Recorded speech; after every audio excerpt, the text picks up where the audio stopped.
Il existe des moments dans l'histoire où la réalité dépasse la fiction, où le visible et l'invisible s'entremêlent dans un ballet silencieux, et où les puissants du monde sentent trembler leurs fondations face à des forces qu'ils ne contrôlent plus.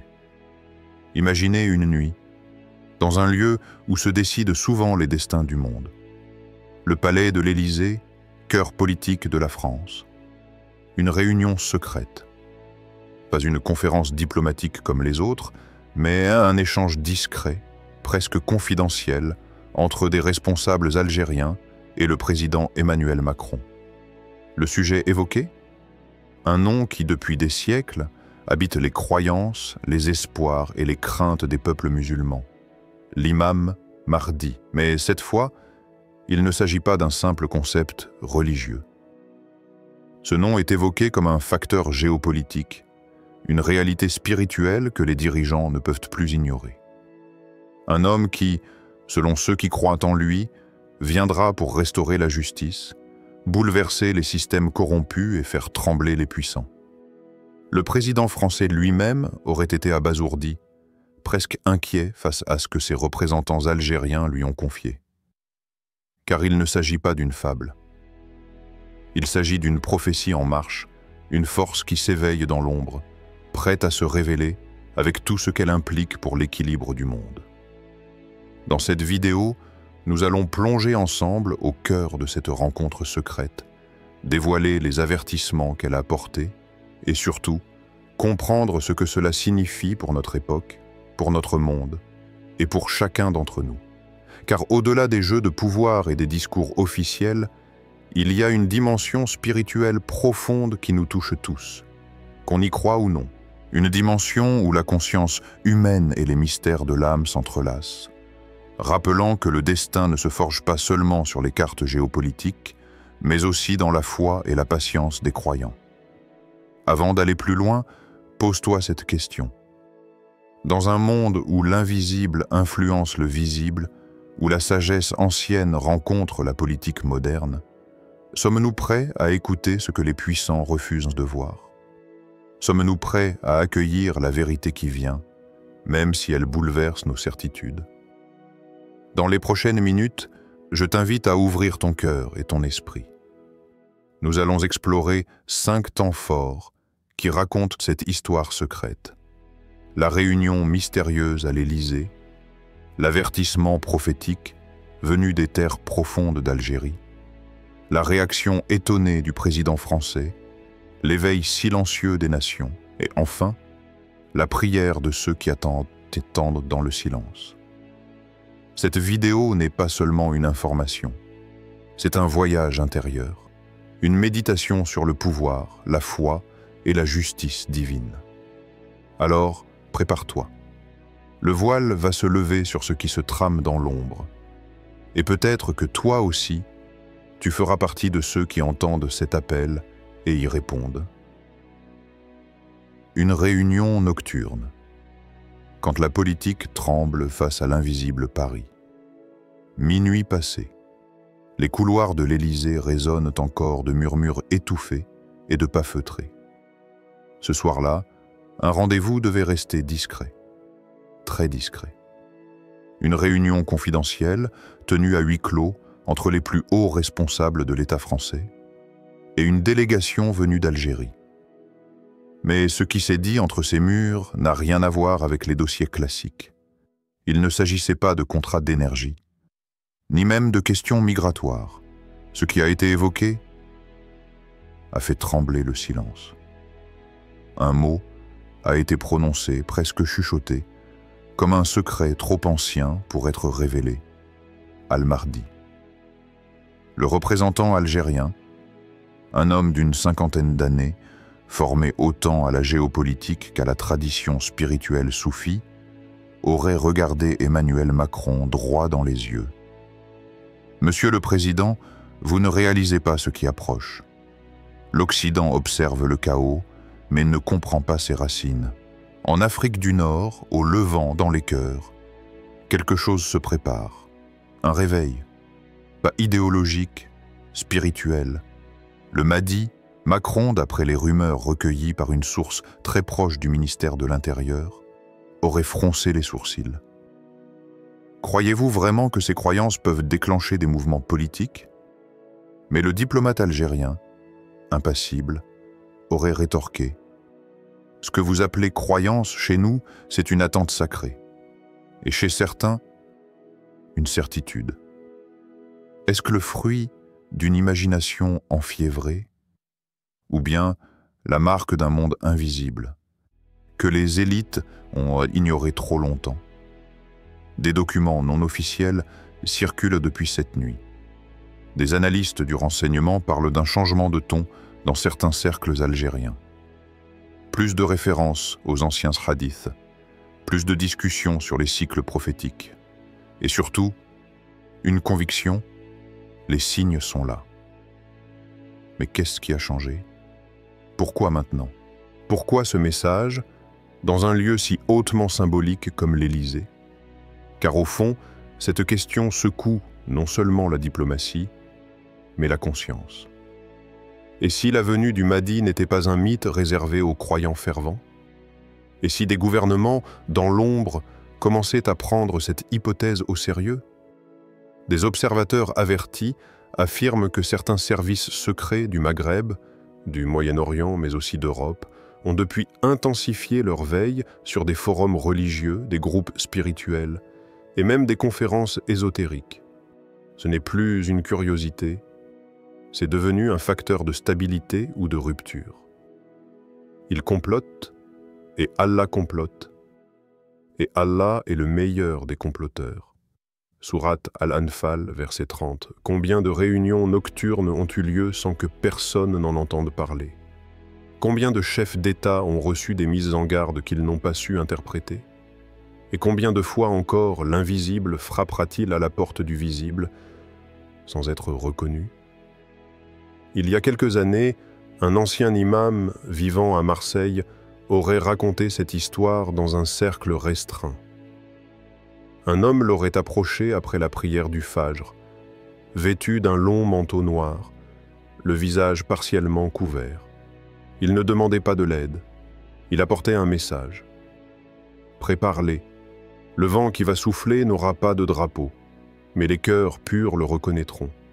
Dis-leur que même les puissants s'agenouilleront, pas devant un empire, mais devant la vérité.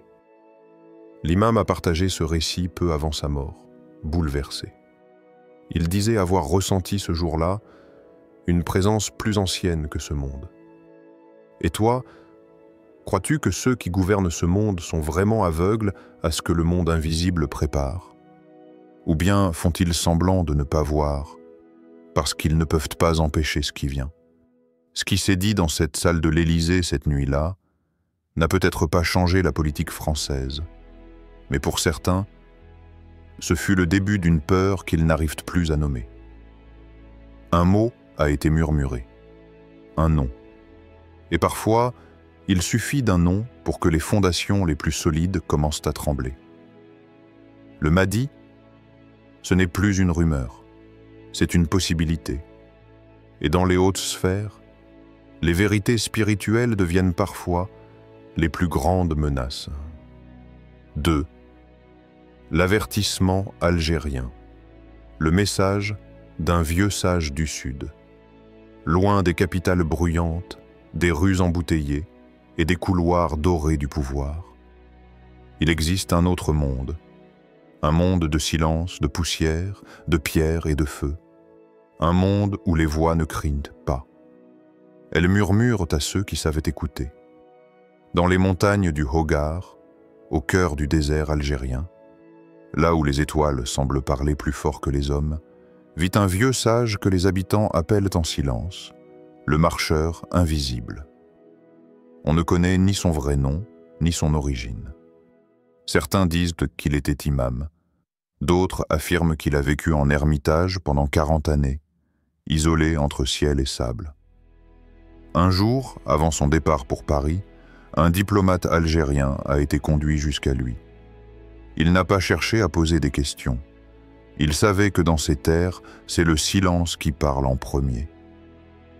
Le vieil homme au visage marqué par le vent et la prière, ne leva même pas les yeux. Il tourna lentement un morceau de bois dans le feu, puis déclara d'une voix douce comme une mélodie ancienne: « Dis-leur que la terre va se fissurer là où ils pensent qu'elle est solide. » Puis il ajouta: « Le Mahdi ne sera pas un ami de l'Occident. Il sera un miroir pour leurs injustices, et nul ne peut supporter son propre reflet s'il a passé sa vie à fuir la vérité. » Ce n'était pas une menace, pas une déclaration de guerre. C'était autre chose, un avertissement venu d'un autre plan. Le diplomate, bouleversé, aurait quitté le campement sans oser poser la moindre question. Dans son esprit résonnaient ces mots comme une prière cachée, une prophétie oubliée des villes, une sagesse exilée loin des écrans. Ce message, il l'a transmis à Paris. Non pas dans les couloirs du pouvoir, mais à ceux qui savent reconnaître les signes dans les plis du réel. Et étrangement, ce simple message a glacé certains. Pas à cause de ce qu'il disait, mais à cause de ce qu'il réveillait. Dans les récits des nomades du Sud, on raconte que le Mahdi n'apparaîtra pas au centre des empires, mais là où les empires ne regardent jamais, là où les cartes s'arrêtent, là où les peuples vivent encore en harmonie avec le silence. Les anciens disent que son arrivée ne se fera pas dans le tumulte, mais dans le frisson d'une nuit calme, lorsque les étoiles changeront de position sans que personne n'ose le dire.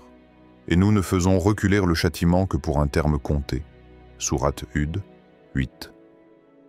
Une femme du Sud, dont le grand-père était un ami du vieux sage, témoigna un jour: « Je l'ai vu en rêve. Il ne parlait pas, mais tout autour de lui se taisait. Je l'ai vu en rêve. Il ne parlait pas, mais tout autour de lui se taisait. Il n'était ni jeune ni vieux. Il portait dans son regard la patience des montagnes. Et quand il a levé la main, une tempête de lumière s'est levée, mais pas pour détruire, pour purifier. Ces récits ne passent jamais à la télévision. Ces visages n'apparaissent jamais dans les débats politiques. Mais dans les terres oubliées, les vérités s'apprennent par les signes. Et les signes ne mentent pas. Le message du vieux sage est clair. Les fondations actuelles sont bâties sur le sable. Et le sable ne garde jamais longtemps les secrets. Il y a des signes que seule l'âme peut percevoir.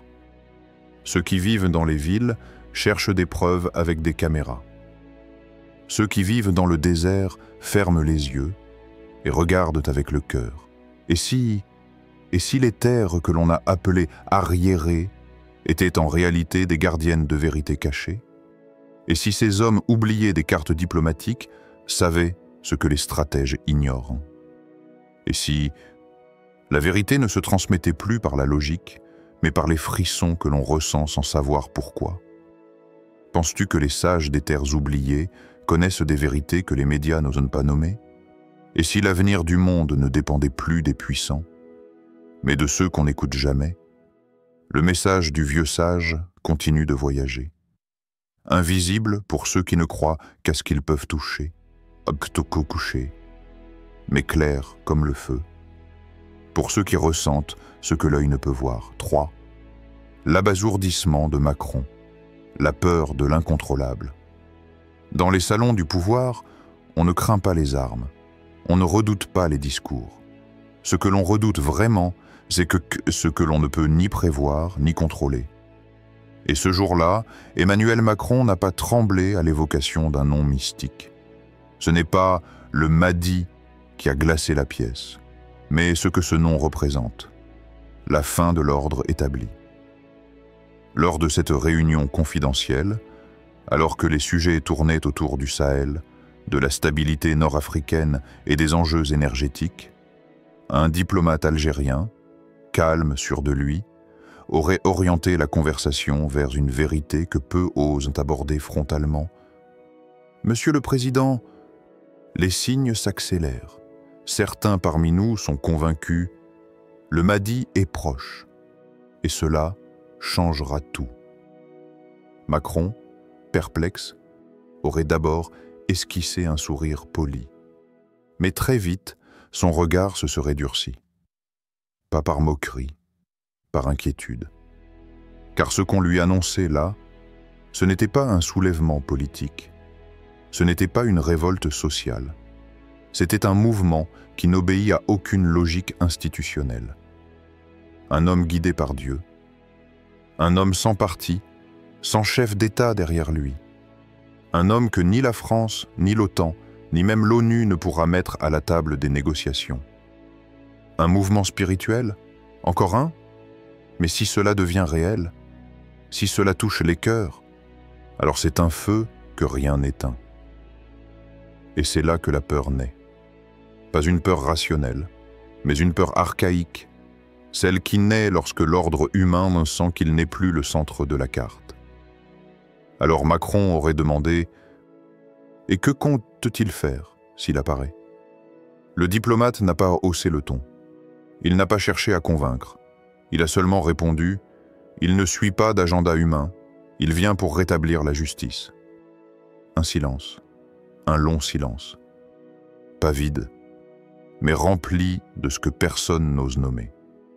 Car cette idée-là est insupportable pour ceux qui ont bâti leur pouvoir sur des équilibres géopolitiques.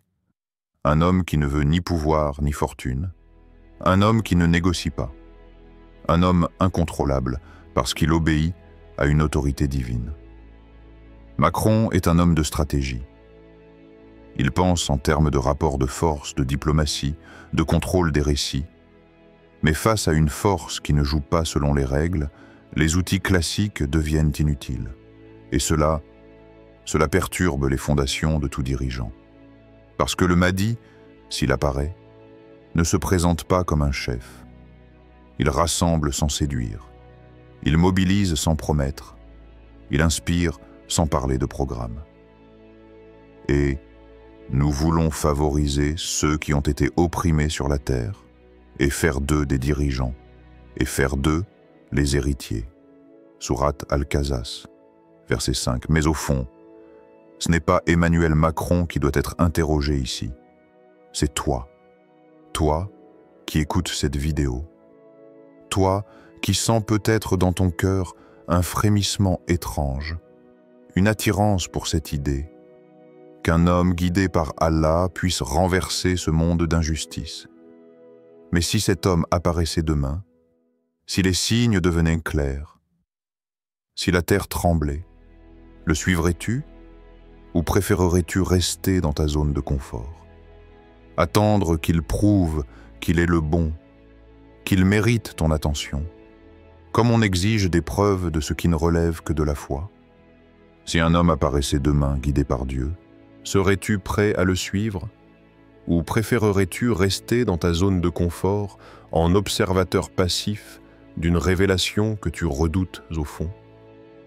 Ce n'est pas le Mahdi qui fait peur aux puissants, c'est ce qu'il déclenche dans les peuples et ce qu'il pourrait réveiller en toi.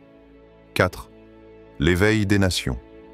L'Algérie, le Khorasan et l'appel caché, ce n'est pas un pays, ce n'est pas une capitale.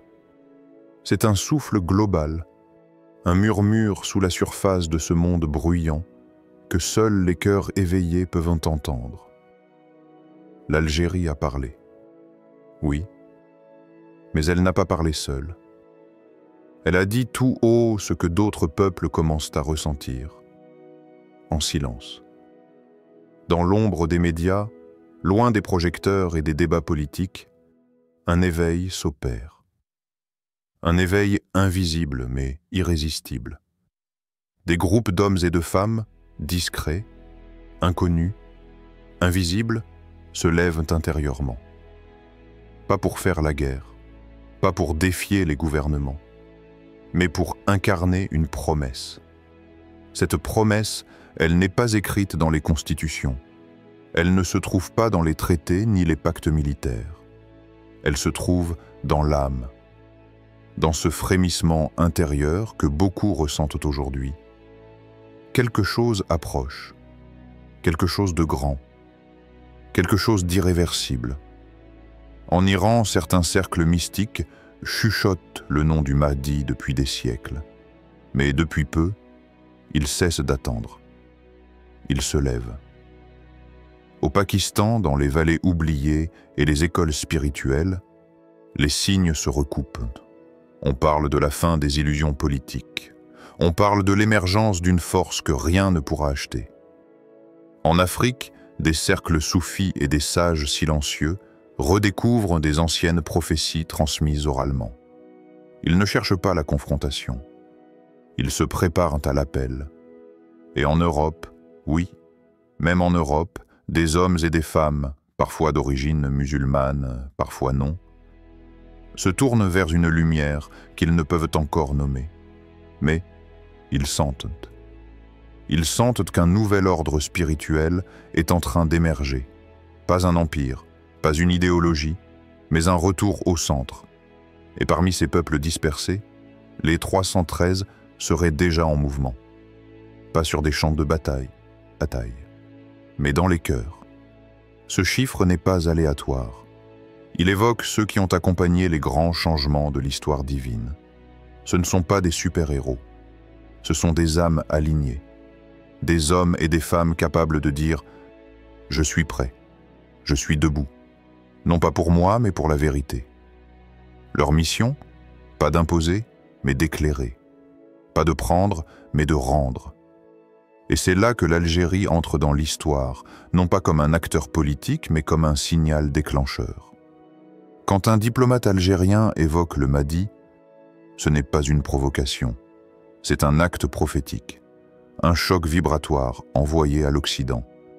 Le monde que vous avez bâti va se fissurer, non par les armes, mais par une présence. L'Algérie n'a pas seulement parlé d'un homme, elle a parlé de la fin d'un monde injuste, d'un monde fondé sur le mensonge, la manipulation et l'exploitation, et dit « La vérité est venue et le faux a disparu.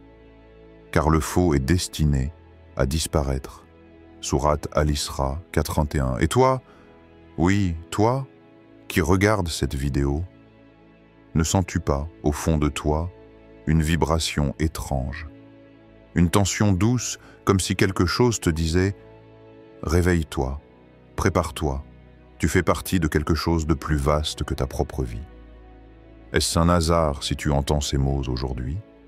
Est-ce un hasard si ton cœur bat un peu plus fort à l'idée que tout cela pourrait être vrai?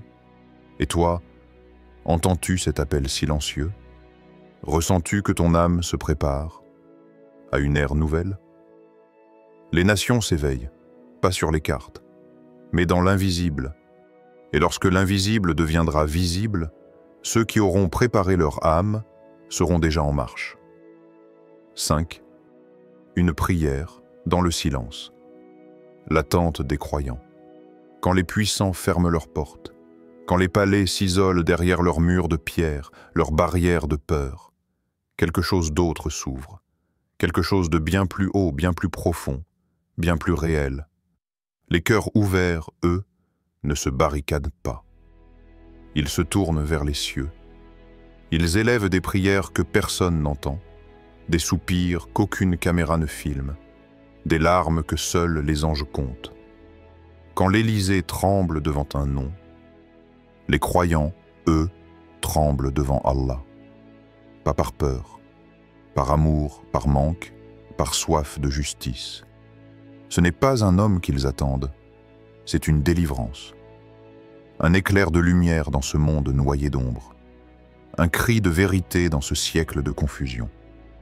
Il y a quelque part dans le monde des mères qui prient dans la nuit, des jeunes qui jeûnent sans le dire, des vieux qui pleurent en secret en répétant les noms d'Allah. Ils ne sont pas faibles, ils ne sont pas perdus. Ils sont l'armée silencieuse de l'invisible. Ce ne sont pas des soldats, ce sont des âmes préparées. Et leur seule arme, c'est la sincérité. Et toi qui regardes cette vidéo, tu fais partie de ce récit. Tu n'es pas là par hasard. Tu n'es pas un spectateur. Tu es un témoin. Si ces mots résonnent en toi, si ton cœur bat plus fort, si une part de toi pleure sans savoir pourquoi, c'est que ton âme a reconnu le message. Ne laisse pas ce message disparaître. Pas comme une simple vidéo de plus, pas comme un simple contenu. Tu as été choisi pour entendre. Dans un monde saturé de bruit, tu es l'un des rares à percevoir le silence sacré qui l'entoure. Ô Allah, fais de nous ceux qui reconnaîtront ton serviteur choisi, ceux qui se lèveront quand les autres dormiront, et ceux qui seront lumière au milieu des ténèbres. Donne-nous la patience quand la confusion grandira. Donne-nous la clarté quand le monde sera submergé de doutes. Donne-nous la foi, la vraie, la stable, la vivante, jusqu'au jour où la vérité apparaîtra et que l'injustice tombera comme une ombre sans racines. Dans cette époque où tout semble s'effondrer, certains se reconstruisent de l'intérieur.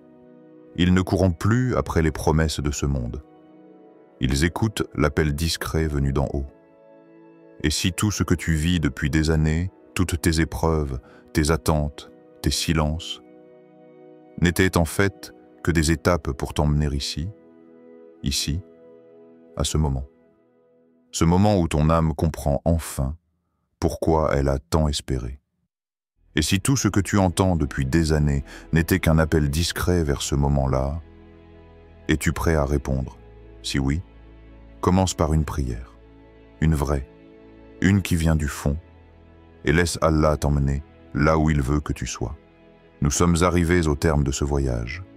5 sections, 5 facettes d'une vérité que beaucoup préfèrent ignorer, mais que nous avons choisi d'explorer ensemble. De cette réunion secrète à l'Élysée, aux montagnes du Hogar, des regards surpris aux cœurs éveillés, jusqu'à la prière méditative des croyants dans la nuit, nous avons effleuré un mystère qui dépasse les frontières humaines. Le Mahdi, loin d'être une simple légende ou un mythe lointain, est présenté ici comme un acteur réel d'un changement profond. Un changement qui ne sera pas politique ni militaire, mais spirituel. Un changement qui invite à la justice, à la paix et à la lumière, au milieu d'un monde qui vacille sous le poids des injustices et des combats vains.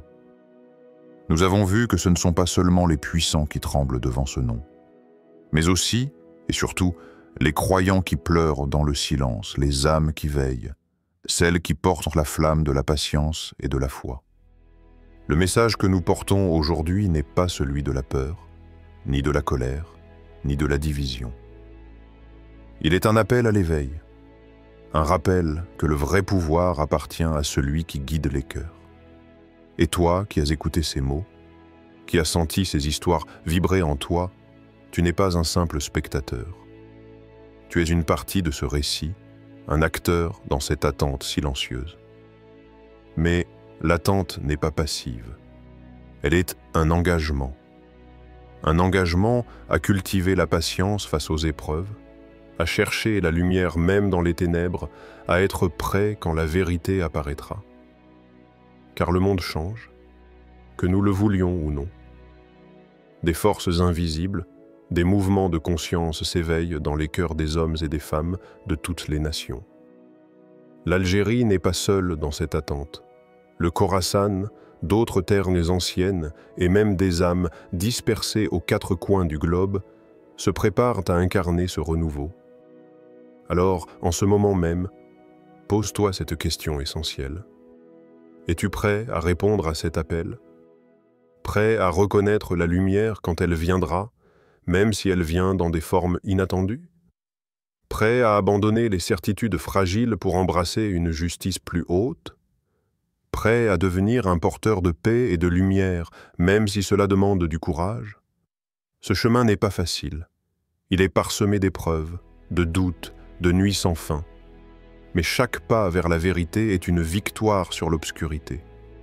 Je te laisse avec cette prière que chacun peut faire dans son cœur, une prière pour la patience, la clarté et la foi, jusqu'à ce que la vérité triomphe sur cette terre.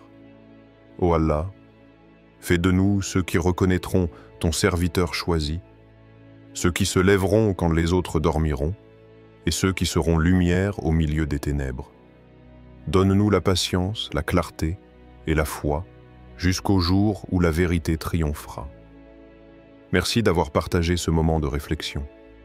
Si cette vidéo a éveillé quelque chose en toi, si ce message a trouvé un écho dans ton âme, je t'invite à le partager, à le garder près de toi, à en faire une lumière discrète qui grandit dans l'ombre. Car ce n'est pas seulement une histoire, c'est un appel pour un nouveau monde, une ère où la justice et la spiritualité guideront les destinées humaines. Et rappelle-toi toujours, la puissance véritable ne réside pas dans les palais, ni dans les trônes, mais dans les cœurs ouverts, prêts à écouter la voix divine. Qu'Allah nous guide tous sur ce chemin lumineux.